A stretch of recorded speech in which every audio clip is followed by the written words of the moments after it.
啊，开始了吗？没错，你现在看到这个呢，就是大家现在讨论度极高的富士所出的 Y 的 Emo 的这个最新的，听说就是即拍即看。那其实即拍即看在我们的观念里面，其实它就是一个拍立得嘛。那过去呢，拍立得呢，其实我自己也买了几台，可是我个人觉得有点像是在缴智商税，这是一种情怀。怎么说呢？就像这台徕卡的拍立得，其实当初出来的时候呢，也是非常的抢手。那这台很可爱，就是它是磁吸的，然后红色的，但是我现在都把它拿来洗照片。还有另外一台柯达所出的，也是这造型非常的可爱，然后这台一样可以拍照，可是呢，它就是只能印黑白的，那印出来它不像拍立得，它比较像是一个贴纸的印机。那其实对我来讲呢，这种设备其实玩乐性极高，实用度不强。那至于为什么会买这一台呢？其实呢，也是因为朋友在国外看到，然后呢，我看到说好像是一个新的机种，那香港有上，台湾目前我还没有看到，那我就跟他说，好啊，买啊。于是你们就会看到，现在它在我手上，那我们就话不多说，马上来开箱。我们现在来打开这个富士的这个 Y 的 Emo 的这个盒子。那打开来之后呢，会看到它的包装，我个人觉得其实蛮不错的。这个袋子现在都是为了要节省那个塑胶的制品，所以呢，现在大家都是采用能用纸的就一定用纸的，所以我觉得这个包装还蛮好。所以看到现在有一个 Type C 的充电线，然后还有背带，然后以及说明书。那这就是目前里面所有的东西。好的，我们现在把主角拿出来。我觉得这袋子这样包起来真的是蛮好看的，黑色的，然后质感也很好。先把它拆开，就会看到这个，我觉得这个颜色非常的漂亮，金属感的黑色，然后呢，边边都有这种菱格纹的这种，我觉得虽然说是防手滑嘛，我觉得是蛮好的。这边就是现在就是这个地方就是很特别的。拍照之后呢，它有个摇杆，你可以直接就是把它手摇，然后照片就会出来。然后左右都有这个可以挑选那个滤镜的拨片，一共是有每一边都有10种，然后还有一个自拍的环，然后开关在这个地方，然后下面有一个那个就是。当你关机的时候，你可能它还是会记着你之前所暂存的设定的滤镜，那你按下去，它就会完全的马上回到最原始的状态，然后你就可以接着拍。我觉得这是一个非常好的一个设计，很贴心。然后镜头呢还是可以旋转的，因为当你选择了两边的滤镜之后呢，那个效果会由前面这个镜头来做转动，就会像对焦这样，那其实很酷。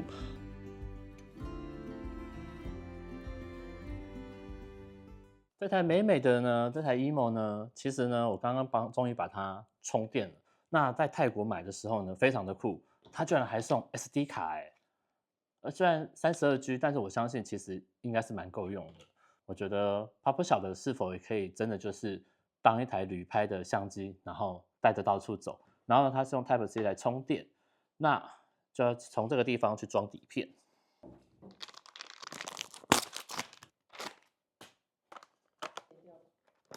哦，它声音在跑咯。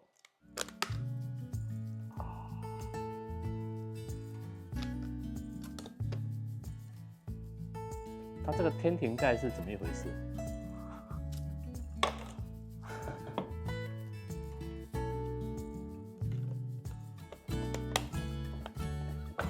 好的，这张可以拿来当摇黑卡的东西，我们现在拿出来了。那我们接下来就开始开机了。好，我现在来开机，你们看看开机画面。是的，它的开机画面蛮快的。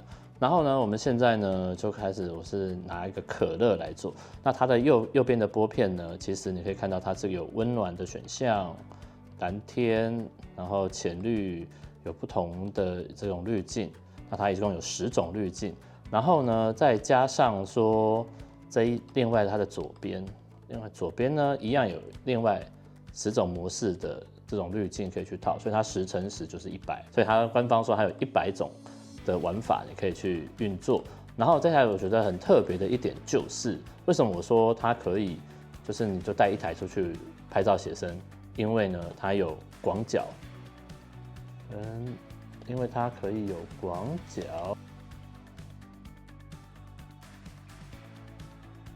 这台还有广角，就不会像我其他台就是只能够拍一种模式，所以呢我觉得很酷的是还有一个广角。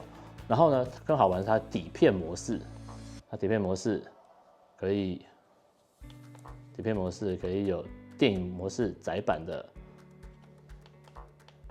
然后日期的戳记，还有胶片，还有联络表。它叫联络表真的是蛮奇怪的。然后它还可以调的东西，曝光值，然后时间以及闪光灯，然后还有竞拍模式是可以去设定的，所以我都把竞拍模式给打开。然后呢，更有趣的地方呢，我觉得在于说它这边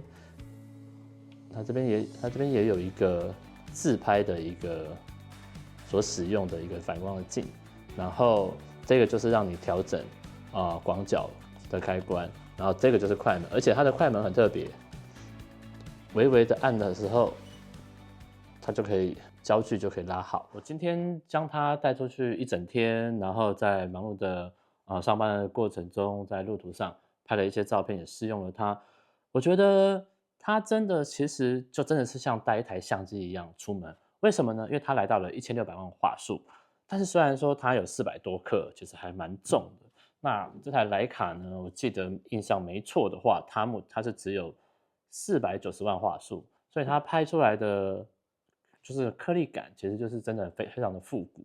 那它是没有不好，我很喜欢它的外观，然后特别的轻巧。但是就是缺点就是，如果你没有上一个保护套或者什么的话，在包包里面可能旁边很容易刮伤，就很破坏美感。那这台呢，我觉得今天我是没有把它放包包里面，因为毕竟它其实蛮大的。然后呢，我觉得在它这个荧幕里面拍照的时候呢，我当下看其实是觉得怎么样看都不是那么的舒服，可能是因为平常拿相机、手机、摄影机这样拍的时候，那个画质都觉得很好。那当然嘛，它是拍立得，我们也不能说去要求它什么。那它的面板又这么大，就觉得它应该要很清楚。可是呢，却出乎我的意料之外。虽然在电脑上面看到的时候呢，还不错哎，很多的细节都很意外，所以有一点真的很像在盲拍。他在洗照片呢，其实又非常的有仪式感，知道吗？就是这样，这里把它拉开来之后，你只需要这样转几圈，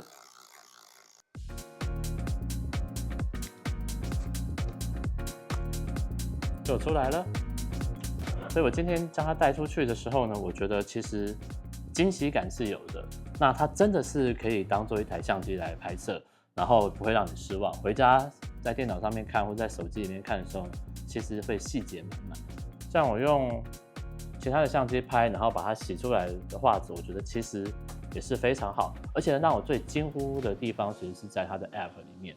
怎么说呢？它 App 里面可以跟其他的使用这个相机的玩家呢，一起有很大的互动，甚至你可以去下载它所使用的参数，然后你可以储存在你的里面，我觉得是很方便的。